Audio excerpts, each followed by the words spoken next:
Okay, next we have topic number 8, which is the topic of strings, and there are really two main components to what we're talking about when we talk about strings. One is the C string. How do we create strings out of characters? And this is the way to do it using strictly the C programming language, which is the language format that you'll use going forward in your other microcontroller-based classes. We're also going to talk about the string class, which is a C++ construct because it uses classes. This is a way of interacting that you'll use if you use pre-created programming environments such as the Arduino IDE. And so it's useful to discuss the similarities and differences between these two types of strings.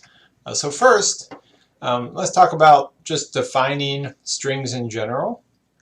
Again, a C-type string is just an array of characters. So two constructs we're already very familiar with. Arrays, which we just talked about, and characters, which is just a single ASCII character.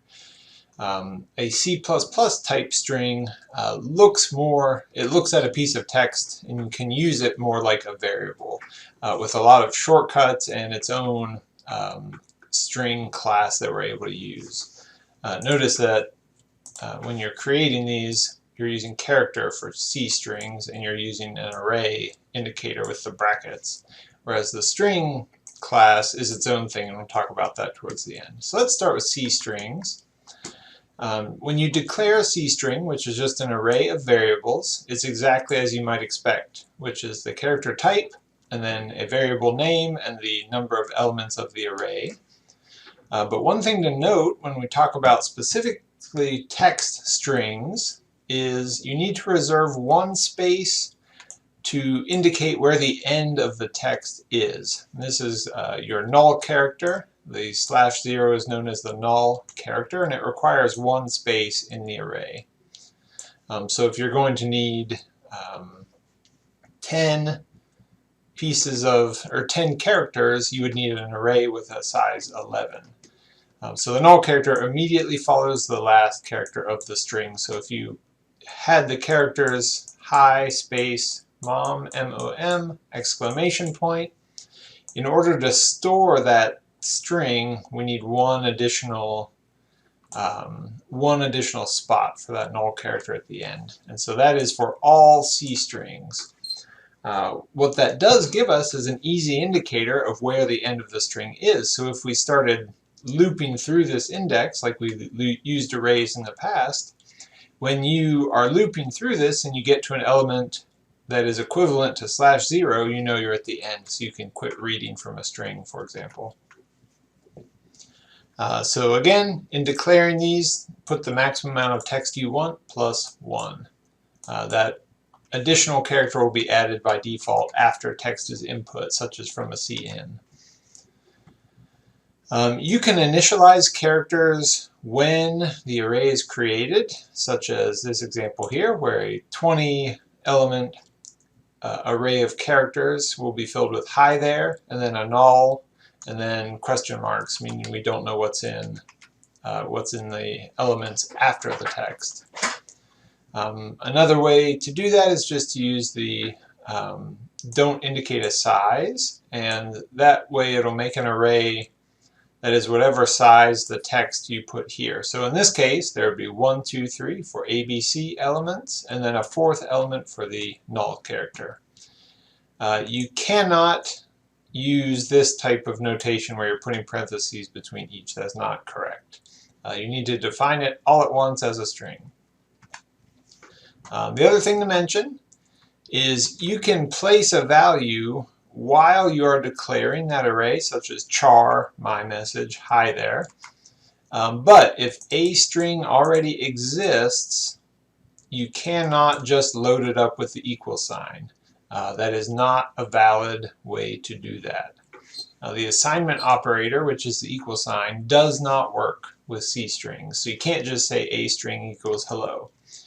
You can say a string 0 equals H, a string 1 equals E, a string 2 equals L, and so forth. But you can't just load a string all at once. That's only allowable during the declaration where you have the type and the name being created as an array. To work with C strings, we have a few predefined functions in the C string library. Our lab will discuss a whole table of different options we have, such as moving strings around, copying one string into another string. Since we can't use the equal sign, we need special functions to do this.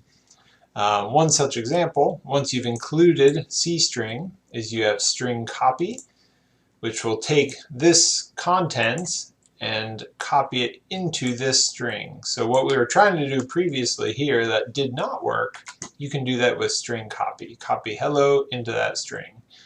And essentially that will loop through this array for you and say H goes into element 0, E goes into element 1, L goes into element 2, L goes into element 3, and O goes into element 4. And then add a null character for element 5 because that's the end. The string copy function does that for you, so don't forget about that. In our lab activities, we're going to work through and just kind of get a feel for how some of these operate and perform some work with them. So half of our lab, the first part of our lab, will be dedicated to C strings, and then the second part will be dedicated to the string class. The string class allows the programmer to treat strings as a basic data type. So you have int, double, float. You can also have string if we include the string library. And that gives you access to the string class. So you can, instead of int or double, call something a string. And this gives you a lot of special options when you do that. Because string is a class, not just a type. So it's similar to our IO stream. If something is an input stream or an output stream, there were special functions associated with it, such as .open, .close, and so forth. So string has a lot of member functions in it as well. So you can create strings very easily with the string class. There it's identical to how you would set up a variable. Just string, names of some variables. You can set strings equal to other strings, so again, working with them just like variables. You can assign values just using double quotes. So in double quotes, that is a string. So you can put all this information in the string here. Note that there's no brackets with the string class. The fact that that's an array at some level does not matter to the string class. It manages all that for you. Once you have some strings, you can easily work with them like variables using things like combining with the plus sign. So that'll concatenate two strings together, put one in front of the other. If S3 is not large enough, it'll make more space. So kind of manages your memory, and the size of the array, if you will, is all managed for you in a dynamic fashion. And there are a lot of pointers managing that behind the scenes. As far as taking input and output, you can output strings directly with tools like cout. That works for our C strings as well. cin can work for inputs. However, cin will stop when it reaches spaces or when you hit the enter key. If you want to capture things like spaces, and we've talked about this last time, spaces and tabs are not captured by cin, but we do have a function called getLine that will allow us to do that. And this is the format of it here. So you would say getLine, the input stream you want to get the line from, and then the string where you want to save it. So you would say getLine from cin, which would mean capture from keyboard, because that's your input stream. And then the input would be a string name, for example, where you would want to save it. So if you do want to capture spaces and tabs and things like that, any kind of white space type input, not just text, getLine will allow you to do that. And so you can see out what you just input to verify that that worked. But please note that there is a difference between cin and getLine when working with the string class. So getLine will keep all your spaces. So that's really the summary of where we need to start to begin working on the lab. The first couple exercises are based on C strings and working with them as character arrays. And then the last parts of the lab deal with C++ string type. And when you have string types, you can do things that are more complex, such as create a database that's tracking people's name and the name of their street and then the state that they live in, things like that.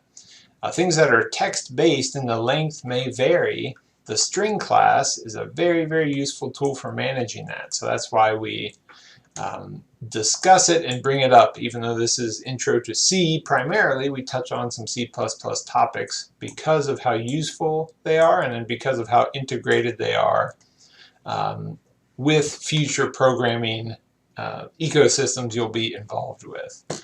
So we're going to dig into a lot more details during the lab this week. So I will see you there for Lab 8 on strings. This is our final week of activities, so don't forget that along with the lab, we have our final exam as well.